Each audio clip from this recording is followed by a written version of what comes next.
경찰이 구치소에 있는 조재범 전 쇼트트랙 코치를 상대로 성폭행 혐의를 조사하고 있습니다. 첫 번째 옥중 조사입니다. 경찰은 조 전 코치의 혐의와 관련돼 있는 증거들을 상당수 확보한 것으로 전해졌습니다. 취재기자 연결돼 있습니다. 차유정 기자. 사회부입니다. 네, 언제 조사가 시작됐습니까? 네, 조사는 오후 1시부터 시작이 됐습니다. 구치소 접견 시간이 끝나는 오후 5시까지 4시간가량 조사가 진행될 것으로 보입니다. 조사가 구치소에서 진행되는 건 조 전 코치가 쇼트트랙 선수들을 상습 폭행한 혐의로 징역 10개월을 선고받고 현재 수감돼 있기 때문입니다. 조 전 코치가 이번에 받는 혐의는 2014년부터 지난해 평창 동계올림픽 개막 2달 전까지 3, 4년 동안 심 선수를 성폭행한 혐의입니다. 심 선수는 자신이 고등학교 2학년이던 2014년부터 조 전 코치의 성폭행이 시작됐다고 고소장에서 밝혔습니다.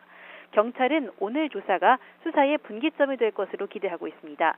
경찰은 앞서 디지털 포렌식을 통해 조 전 코치의 휴대전화 등을 복원한 것으로 알려졌는데요. 오늘 조사에서 심 선수와 주고받은 SNS 메시지 등을 토대로 조 전 코치를 집중적으로 추궁할 방침입니다. 하지만 조 전 코치 측은 성폭행 혐의를 전면 부인하고 있습니다. 네, 그리고 폭행 사건에 대한 항소심 선고 일정이 연기된 건 어떤 이유가 있는 겁니까? 네, 앞서 말씀드린 대로 조 전 코치는 선수를 폭행한 혐의로 수감 상태에서 2심 재판을 받고 있는데요. 2심 선고 공판이 원래 지난 14일 열릴 예정이었지만 검찰 요청으로 23일로 연기가 된 겁니다.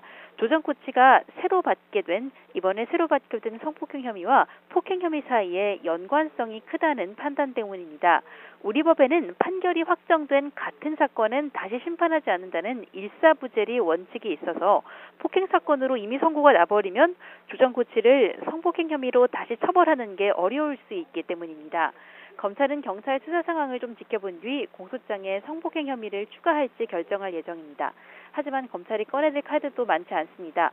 우선 선고 공판까지 닷새밖에 안 남아서 확실한 증거가 없으면 성폭행 혐의를 추가하기가 쉽지 않습니다.